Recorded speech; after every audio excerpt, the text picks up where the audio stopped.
ഏവർക്കും എൻ്റെ ബ്ലോഗിലേക്ക് ഹൃദ്യമായ സ്വാഗതം. ആദ്യമായി വീഡിയോ കാണുന്നവർ തുടർന്നും വീഡിയോ ലഭിക്കാൻ സബ്സ്ക്രൈബ് ചെയ്ത് ബെൽ ബട്ടൺ അമർത്തി ആളമർത്തുക. വീഡിയോ ഇഷ്ടമായാൽ ലൈക്കും ഷെയറും കമൻറ്റും ചെയ്യുക.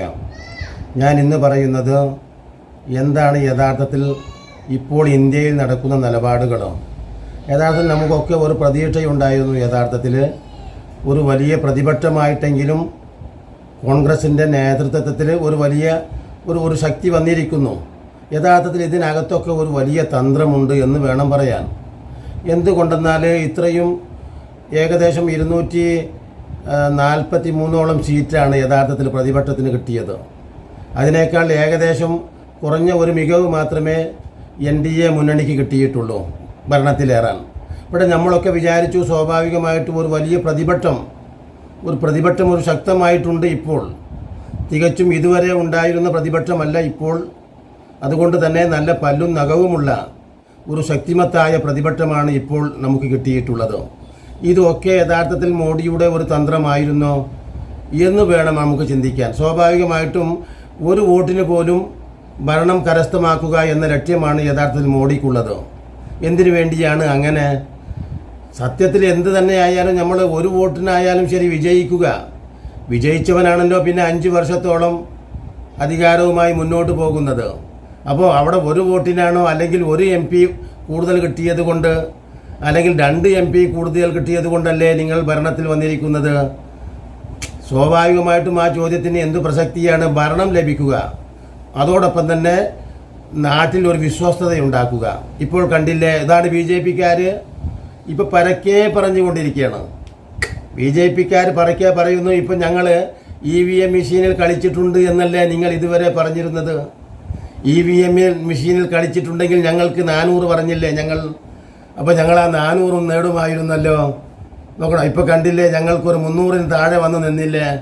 അപ്പോൾ ഞങ്ങൾ എവിടെയാണ് EVM മെഷീനുമായിട്ട് കൈകാര്യം ചെയ്തിട്ടുള്ളത് എന്ന് പ്രാദേശികമായിട്ടും ദേശീയമായിട്ടുമൊക്കെ ഈ BJP പ്രചരിപ്പിക്കുന്ന അവസ്ഥ അതാണ് വിശ്വാസത ഉണ്ടാക്കുക. എല്ലാ വിദഗ്ധന്മാരും സൈബർ വിദഗ്ധന്മാരൊക്കെ തന്നെ ഇന്ത്യയിൽ നടക്കുന്ന ഈ വോട്ടിംഗ് തട്ടിപ്പ്, വോട്ടിംഗ് മെഷീൻ്റെ കൃത്രിമത്വം അത് ശക്തമായ രീതിയിൽ ഉന്നയിച്ചിട്ടുണ്ട്. അത് നമുക്ക് പ്രാക്ടിക്കലായിട്ട് തെളിയിക്കാൻ കഴിഞ്ഞിട്ടുണ്ട്, സംഭവിക്കുന്നുണ്ട്. അപ്പോൾ അതായി എന്നാലും നമ്മൾ പണ്ടൊക്കെ പറയാറുണ്ട്, യഥാർത്ഥത്തിൽ കള്ളൻ സാധാരണ പെട്ടി കൊണ്ടുപോയതിന് ശേഷം വീട്ടുകാരൻ പറഞ്ഞ വാക്കുകളെക്കുറിച്ചൊക്കെ പഴയ കാലത്തൊക്കെ പരിഹാസ രീതിയിൽ പറയാറുണ്ട്. നമ്മളെ പെട്ടി കള്ളൻ കൊണ്ടുപോയാലും സ്വാഭാവികമായിട്ടും എന്താ, താക്കോല് നമ്മളെ കയ്യിലുണ്ടല്ലോ, അതുകൊണ്ട് പിന്നെ നമ്മളിനി എന്തിനാ പേടിക്കണ്?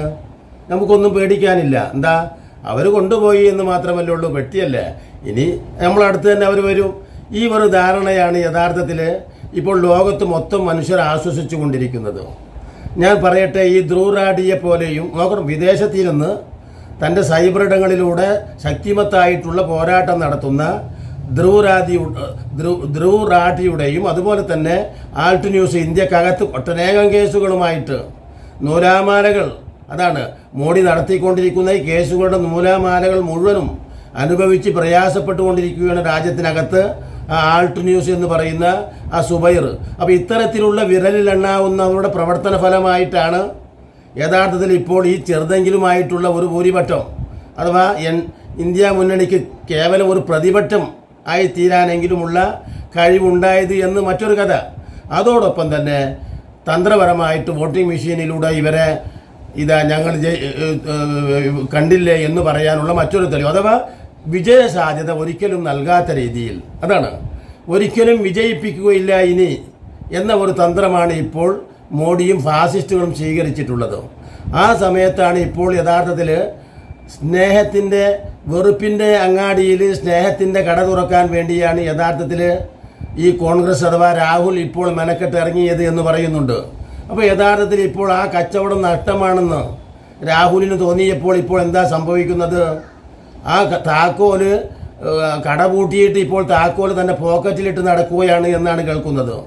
കാരണം തനിക്കിപ്പോൾ മതിയായിട്ടുള്ള പ്രാതിനിധ്യം കിട്ടിയിട്ടുണ്ട് ലോകസഭയിൽ എന്ന് പറഞ്ഞാൽ ഒരു പ്രതിപക്ഷ നേതാവിൻ്റെ സ്ഥാനം കിട്ടി, അഥവാ ക്യാബിനറ്റ് റാങ്കോടെയുള്ള പദവിയാണത്. അതോടൊപ്പം തന്നെ തനിക്ക് ബംഗ്ലാവുണ്ട്, വാഹനമുണ്ട്, ഇത് മതി, അതിലൊതുക്കിയിരിക്കുന്നു. ഇപ്പോൾ ഭരണത്തിലേറി 3 ആഴ്ച പിന്നിട്ടപ്പോൾ രാജ്യത്തിൻ്റെ വിവിധ ഭാഗങ്ങളിൽ ഈ ഹൈന്ദവ ഫാസിസ്റ്റുകൾ ശക്തിമത്തായിട്ട് രൂക്ഷമായിട്ട് നിറഞ്ഞാടുകയും ന്യൂനപക്ഷങ്ങളെ മുഴുവനും ഇല്ലാതാക്കിക്കൊണ്ടിരിക്കുകയും അവരെ കണ്ടമാനം അവർക്ക് പരിക്കേൽപ്പിക്കുന്നു, അവരെ ആക്രമിക്കുന്നു, അവരെ ഉന്മൂലനം ചെയ്യപ്പെടുന്നു ശക്തിമത്തായിട്ട്. അതോടൊപ്പം തന്നെ ഇന്ത്യ മുന്നണിയിലെ ഘടകകക്ഷികൾ ഉൾപ്പെടെ അതിശക്തമായിട്ട് പ്രതിഷേധിക്കുമ്പോൾ പോലും ഘടകകക്ഷി അല്ലാത്ത CPM വരെ പരസ്യ പ്രസ്താവന ഇറക്കി കഴിഞ്ഞു. എന്നിട്ടും കോൺഗ്രസിൻ്റെ വായിൽ നിന്ന് അതിൻ്റെ വാക്താവിൻ്റെ നാവ് ഇറങ്ങിപ്പോയോ എന്ന് ചിന്തിക്കണം. അതോടൊപ്പം തന്നെ ഈ പ്രതിപക്ഷ നേതാവായ ഈ രാഹുൽ ഗാന്ധി ഇതിനു മുമ്പ് പലതും ബഡായികൾ പറഞ്ഞു എന്നല്ലാതെ പ്രസക്തമായ രീതിയിൽ ഇപ്പോൾ ഒന്നും പറയുന്നില്ല. നാവ് ഇറങ്ങിപ്പോയിരിക്കുന്നു. ആലോചിച്ച് നോക്കൂ, ഒന്നും പറയുന്നില്ല. അതാണ് ഇപ്പോൾ നിങ്ങൾ കാണാൻ അതിനെ ന്യായീകരിച്ചുകൊണ്ട് ഇപ്പോഴും ബബ്ബ അടിക്കുന്ന ഒരു കേരളത്തിലെ ഒരു കോൺഗ്രസ് ഒരു പ്രവർത്തകൻ ചാനലിലിരുന്ന് പറയുന്നത് നിങ്ങളൊന്ന് കേട്ടു നോക്കൂ. ഇപ്പം നിങ്ങൾ കേട്ടില്ല, അയാളുടെ വർത്തമാനം വരെ ഇതൊരു അഖിലേന്ത്യാ തരത്തിലുള്ള കോൺഗ്രസിൻ്റെ നിലപാടാണ് അയാൾ പറയുന്നത്. ബബ്ബ അടിച്ചുകൊണ്ടിരിക്കുകയാണ്, എവിടെയും തൊടാതെ, കാര്യങ്ങളെക്കുറിച്ച് വ്യക്തമായിട്ട് അവബോധമില്ലാതെ, എന്തു പറയണമെന്ന് അറിഞ്ഞുകൂടാതെ, ചോദിക്കുന്നതിന് അരി എത്ര എന്ന് ചോദിക്കുമ്പോൾ പയർ അഞ്ഞാഴി എന്ന മറുപടിയിൽ ഉത്തരം പറഞ്ഞുകൊണ്ടിരിക്കുന്ന ആ കോൺഗ്രസിൻ്റെ പ്രതിനിധിയുടെ ആ വാക്ക് കേട്ടാൽ തന്നെ നമുക്ക് എത്രമാത്രം പരിഹാസ്യമാണ് തോന്നുന്നത്. കണ്ടില്ല നിങ്ങൾ? ആലോചിച്ച് നോക്കൂ, ഇത് ഞാൻ പറയുന്നതല്ലല്ലോ. അപ്പോൾ ഇത്രമാത്രം പരിഹാസ്യമായിക്കൊണ്ടാണ് ഇന്ത്യയിലെ ഈ കോൺഗ്രസ് വീണ്ടും വീണ്ടും പഴയ കാലത്തെ അനുസ്മരിപ്പിച്ചുകൊണ്ട് നമ്മളൊക്കെ വിചാരിക്കും ഈ കോൺഗ്രസ് നശിച്ചാൽ നമ്മുടെ രാജ്യം നശിച്ചു. അഥവാ കോൺഗ്രസ് മതേതരത്വം ഇന്ന് മുന്നോട്ട് കൊണ്ടുപോകുന്നത് കോൺഗ്രസ് ആണല്ലോ. അപ്പോൾ ആ കോൺഗ്രസ് ഇല്ലാതാവരുത്. ആലോചിച്ച് നോക്കപ്പെട്ട ആ കോൺഗ്രസിൻ്റെ നിലപാടുകൾ എന്താണ്? ഈ കുറ്റകരമായ മൗനം തുടരുന്നു ഈ കോൺഗ്രസ്. ഇത് തന്നെയാണ് എല്ലാ കാലത്തും കോൺഗ്രസ് തുടർന്നത്. 15-16 ഭാഷകൾ അറിയാവുന്ന നരസിംഹറാവു ഒരു ദേശീയ സ്തംഭമായ മുസ്ലിമീങ്ങളുടെ പള്ളി എന്ന് പറയേണ്ട ഒരു ദേശീയ സ്തംഭമായ ബാബരി മസ്ജിദിനെ പൊളിച്ച് നിലം പരിശാക്കുമ്പോൾ തൻ്റെ 16 ഭാഷയിലും മൗനം പാലിച്ചു. അതാണ് കുറ്റകരമായ മൗനം. ഈ മൗനം തന്നെയാണ് ഇപ്പോൾ പ്രതിപക്ഷ നേതാവായ രാഹുലും തുടരുന്നത് എന്നത് നമ്മുടെ മുമ്പിലുള്ള ഒരു ദൃഷ്ടാന്തമാണ്. അപ്പം നമ്മൾ വെറുതെ ന്യൂനപക്ഷങ്ങൾക്ക് വിശ്വാസത ഈ കോൺഗ്രസിനോടാണോ യഥാർത്ഥത്തിൽ? ആലോചിച്ച് നോക്കൂ, നിങ്ങൾ വിജയിനെ പോലെയും സ്റ്റാലിനെ പോലെയും ഒക്കെയുള്ള തമിഴ്നാട്ടിലെ പ്രാദേശിക ലീഡർമാർ അതിശക്തമായിട്ടുള്ള നിലപാടുകൾ എടുക്കുന്നു. ആലോചിച്ച് നോക്കും, ഫാസിസത്തെ ശക്തിമത്തായിട്ട് എതിരിടുന്നു. അവർക്ക് സാധിക്കുന്ന രീതിയിൽ അവർ പ്രതികരിക്കുന്നു. ആലോചിച്ച് നോക്കുന്ന ഇദ്ദേഹത്തിൻ്റെയൊക്കെ നിലപാടുകൾ നമ്മൾ അത്ഭുതത്തോടെ വിജയ് അദ്ദേഹം സിനിമാ നടനാണ്. തമിഴ്നാട്ടിലെ സിനിമാ നടൻ ശക്തിമത്തായിട്ടാണ് പ്രതികരിക്കുന്നത് ഈ ഫാസിസത്തിനെതിരെ. ആരോടാണ് നിങ്ങൾ പുറത്തു പോകാൻ പറയുന്നത്? നിങ്ങൾ ഒരു ജീൻസ്, അമേരിക്കയുടെ ജീൻസ് ധരിച്ചാൽ അതുകൊണ്ട് നിങ്ങൾ അമേരിക്കയിലേക്ക് തന്നെ പോകണമെന്ന് പറയാൻ മാത്രം നിങ്ങൾ മുസ്ലിങ്ങളോട് അവരുടെ മതവിശ്വാസം പുലർത്തുന്നു എന്ന കാരണത്താൽ നോക്കണം. എന്തിനാണ് നിങ്ങൾ അവരെ ഇങ്ങനെ ആട്ടിപ്പുറത്താക്കാൻ മെനക്കെടുന്ന ഫാസിസ്റ്റുകളെ എന്ന് ശക്തിമത്തായിട്ട് നട്ടൽ ഉയർത്തിയിട്ടാണ് ഈ വിജയിനെ പോലെയും സ്റ്റാലിനെ പോലെയും ഒക്കെയുള്ള ആളുകൾ ചോദിക്കുമ്പോൾ ഈ പ്രതിപക്ഷത്തെ നയിച്ചു കൊണ്ടിരിക്കുന്ന കോൺഗ്രസിൻ്റെ നാവ് അങ്ങേയറ്റം ഇറങ്ങിയിരിക്കുന്നു. അതിൻ്റെ വാക്താവിൻ്റെ അണ്ണാക്കിൽ ആരോ അടിച്ചു കൊടുത്ത മാതിരിയുണ്ട്, ഒന്നും മിണ്ടുന്നില്ല. അതോടൊപ്പം തന്നെ പ്രതിപക്ഷ നേതാവായ രാഹുൽ നിഷ്ക്രിയനാണ്, നിശബ്ദനാണ്, ഒന്നും പറയുന്നില്ല. അപ്പോൾ ഞാൻ ഈ പറഞ്ഞു വന്നത് ഒരിക്കലും എല്ലാ ഭാഷയിലും കുറ്റകരമായ മൗനം പാലിച്ചതുപോലെ തന്നെയാണ് ഇപ്പോൾ തനിക്ക് കിട്ടേണ്ടത് കിട്ടിയിരിക്കുന്നു എന്ന തോന്നൽ വന്നപ്പോൾ സ്വാഭാവികമായിട്ടും രാഹുലും ഇപ്പോൾ എന്ത് ചെയ്തിരിക്കുന്നു? തൻ്റെ നാവ് ഇറങ്ങിപ്പോയിരിക്കുന്നു. തെരഞ്ഞെടുപ്പിന് മുമ്പ് വരെ ശക്തമായി ഘോരമായി ശബ്ദിച്ചിരുന്ന രാഹുലിൻ്റെ നാവ് ഇപ്പോൾ ഇറങ്ങിപ്പോയിരിക്കുന്നു എന്ന് പറയാതെ വയ്യ എന്ന് പറഞ്ഞുകൊണ്ട് ഇനിയും നല്ല നല്ല വീഡിയോകളുമായി നിങ്ങളെ കണ്ടുമുട്ടുന്നത് വരെ നിങ്ങൾക്ക് നന്ദി.